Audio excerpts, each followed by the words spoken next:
Hey y'all, it's going to be a little bit of a throwback review today. Today we're going to take a look at the Legend of Chima Speedorz Chi Battle set, and we're going to be taking a look at if it was worth it back in the day. Alright, here is the box. This is set number 70113, 93 pieces. I don't remember what this retailed for. I'm guessing it was $20 or $15 back in 2013 when it would have came out. Alright, so here's a look at everything that comes in the set. I'll start from left to right. So starting here, we have Longtooth and his speeder. You activate these with these little rip cords here. I'll show you all how that works. We have a ramp, some cones for him. He also has a lance or spear as accessories. There are these cool cards. I haven't opened them because I don't want to mess them up. But I forgot that LEGO used to do this with like Chima and Ninjago. We also have this spire. This is what they're like kind of fighting over. In the bottom of it, there's like a chi orb.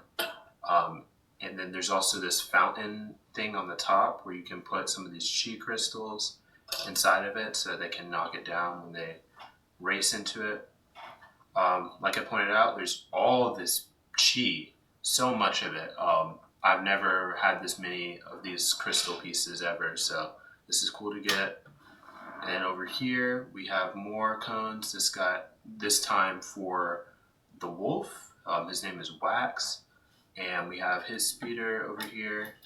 Got the little chainsaw attachment, his little dagger, and then he can also use the accessories. And we have a ripcord for him as well.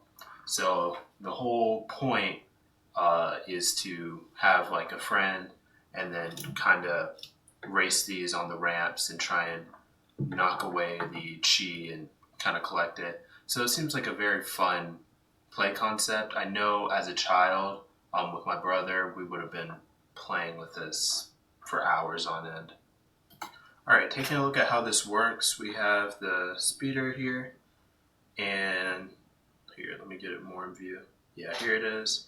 And you basically take the ripper and or the ripcord, and you see that the wheel has these little grooves in it, and this ripcord will just go into those grooves, just like that, and you stick it all the way down, and then you're able to just pull it out, and then the thing drives along.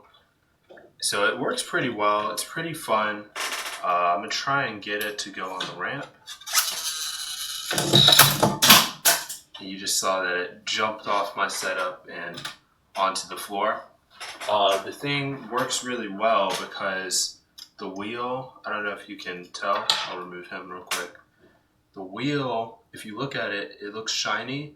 That's not because it's just a shiny piece of plastic. It's actually metal. I'm pretty sure it's some aluminum alloy, and that allows it to have a lot of momentum. So I can like use the ripcord, right? And you see how long this thing is spinning? Still going, still going, still going, still going. Okay, and it finally stopped. So this thing can go on for a pretty long time, which allows it to drive pretty well.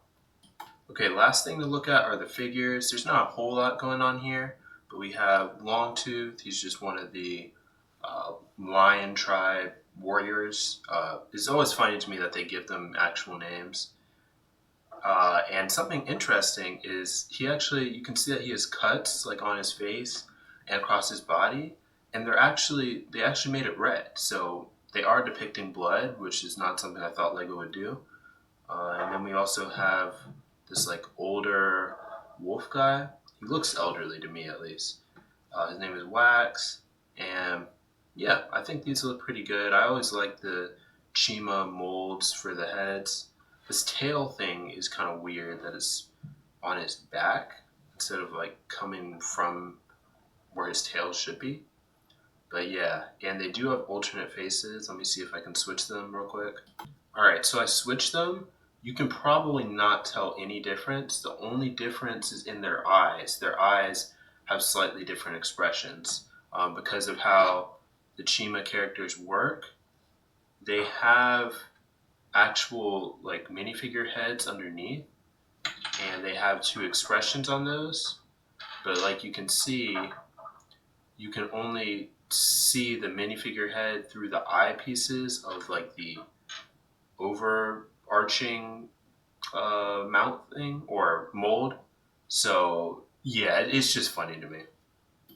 All these Chima sets have been expired for almost a decade now. Wow, yeah, because they stopped, I think, in 2015. But that being said, do I think that even back in the day, would this have been worth it to get for, I'm guessing, about $20? And yeah, there's just so much play value in this. It's so fun and satisfying just to use the thing. It reminds me of Beyblades, and I think that's where they got the inspiration from it from. And I don't know, Beyblades are timeless. Uh, Playing around with this feels like it would be timeless. So yeah, I definitely think that this, especially for kids, was a very, very successful project by LEGO. So yeah, let me know what y'all think. Thank you for watching. Make sure to subscribe if you're not. Leave a like.